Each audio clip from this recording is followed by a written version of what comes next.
Salut fans de NBA et bienvenue sur NBA Talk, l'émission qui vous parle de pronostics et d'analyse des matchs qui vont suivre dans la nuit. Alors, on va commencer, ce soir il y a 6 matchs, dont quelques-uns qui sont un petit peu importants, et on va commencer tout de suite. Alors, salut. Donc tout d'abord, on va parler de Indiana.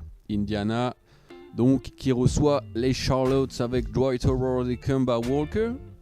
Il n'y a aucun blessé majeur à déplorer chez ces deux équipes. Tout le monde est présent. Les Pacers ont infligé une défaite aux Charlotte chez eux au match aller. C'était hier ou avant-hier, 122-117. Je pense que là, ce soir, cette nuit avec l'avantage du terrain, les Pacers, ils vont avoir l'avantage. Mais il n'est jamais facile quand même de battre la même équipe 2 fois d'affilée. Donc, à mon avis, je ne sais pas comment trop ça va se passer, mais vu l'approche des playoffs, Indiana est sûr d'être qualifié. Peut-être que le coach ne voudra pas qu'il y ait de blessés. Donc, à mon avis, il va peut-être décider de mettre tout le monde au repos. Donc, à mon avis, la victoire va surtout dépendre du coaching du côté d'Indiana. À savoir si les stars joueront ou pas. Voilà, donc à mon avis, c'est un match. Vous pouvez parier dessus si vous voulez, mais moi, je déconseille ce pari. On ne sait absolument pas qui va gagner, parce que quand même, les Charlotte, c'est une assez bonne équipe. Alors ensuite, deuxième match de la soirée, c'est les Hawks qui reçoivent les Sixers. Donc ceux-ci n'ont pas Joel Embiid qui reviendra pour le début des playoffs normalement, mais ils ont quand même Ben Simmons, pas mal d'autres mecs dans leur équipe assez chauds. A mon avis, les Sixers, ce qu'on a vu, c'est qu'ils n'ont aucune intention de décélérer avant le début des playoffs. Donc à mon avis, les pauvres Hawks qui s'en sont pas mal sortis dernièrement sans leur star ne passeront absolument pas ce soir. Donc victoire facile pour moi des Sixers normalement. Ensuite, Washington reçoit Boston. Boston qui est privé de la plupart de ses stars. Et on sait que Kyrie Irving d'ailleurs sera absent pour les playoffs. C'est extrêmement dommage pour eux. Mais c'est comme ça, c'est la vie. C'est la malédiction des jackets de NBA 2K. Pour ceux qui connaissent. Alors, Washington est quand même sur une mauvaise passe. Et même avec le retour de John Wall, ils ont du mal à revenir au niveau en cette fin de saison. Boston quand même, malgré le départ de Kyrie Irving et de Gordon Hayward et de Marcus Smart, je ne sais pas si j'en oublie d'autres, ils se tiennent toujours. Ils ont une bonne offense, une bonne attaque, une bonne défense. Ils ont rien à perdre et rien à gagner, mais bon, peut-être que c'est bien pour eux d'avoir le plus de victoires possible pour mettre un jeu d'équipe en place pour le début des playoffs, parce qu'à mon avis ça va être assez difficile pour eux. Mais bon, on sait que les Wizards, si on analyse un petit peu, pourraient prendre la 7ème place à Miami. Eux, il leur reste un match à jouer. Donc en fait, s'ils gagnent aujourd'hui, il leur reste 2 matchs à jouer, les Wizards. S'ils gagnent aujourd'hui et demain, et que Miami perd le seul match qui leur reste face aux Raptors demain, qui est un match compliqué, les Wizards pourraient prendre l'avantage au playoff. Après, pour moi, ça dépendra énormément du jeu collectif des Wizards, qui après le retour de John Wall est un peu difficile. Et on sait quand même que Boston, ils limitent une très bonne défense, ils limitent les équipes en attaque, et quand même ils ont des jeunes qui bourrent, et voilà. Mais bon, après Washington a le terrain, et bon, si Wall ainsi que Bradley Beal est présent, peut-être que Washington l'emportera. Après, personnellement, je pense que Boston peut le prendre. Après, si vous voulez parier, moi, c'est pas uniquement des analyses paris, mais si vous voulez parier, vu la cote de Boston et vu l'incertitude de la victoire, moi, je serais plutôt pour aller du côté de Boston pour l'instant.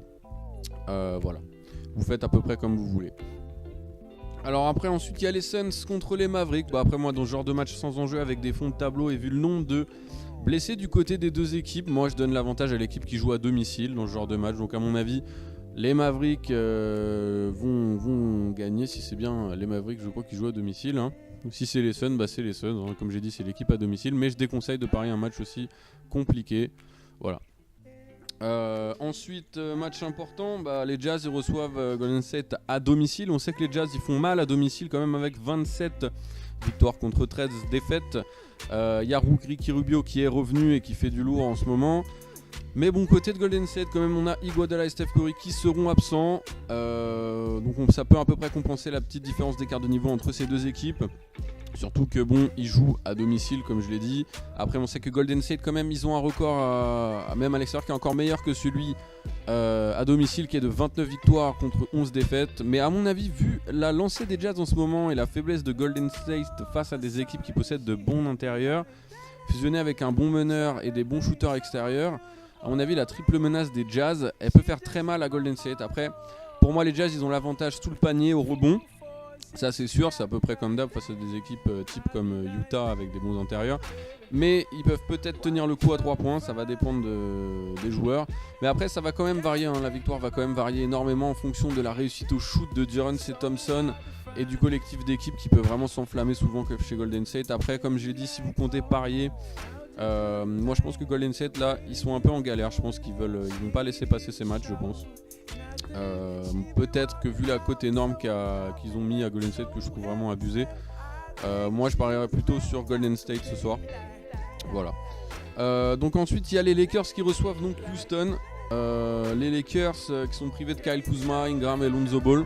Ils sont contre Houston, on sait que Houston, dernièrement ils ont perdu un petit match contre OKC qui leur a pas trop plu. Je pense que là ils vont gagner sans forcer, si les stars jouent évidemment. Si les stars jouent pas, il y a quand même moyen qu'ils les battent, parce qu'à mon avis le collectif de Houston est quand même meilleur globalement en jeu d'équipe, en jeu de transition, tout simplement même à 3 points de base, même sans James Harden ou Chris Paul. Voilà, donc voilà, victoire à mon avis de Houston. Voilà, merci d'avoir donc suivi cette petite vidéo analyse NBA tranquille. N'hésitez pas à vous abonner si vous avez aimé la vidéo. N'hésitez pas à cliquer sur la petite cloche pour voir les notifications de mes vidéos, tout simplement. Ça vous coûte rien et moi ça m'aide beaucoup, je vous remercie. Et voilà, mettre un petit pouce bleu si la vidéo vous a plu, et un petit commentaire en fonction des matchs ou des questions que j'aurai posées, c'est-à-dire tel ou tel nombre de points par rapport aux joueurs. Voilà, moi je vous dis à plus tard les gars, allez, puis c'était NBA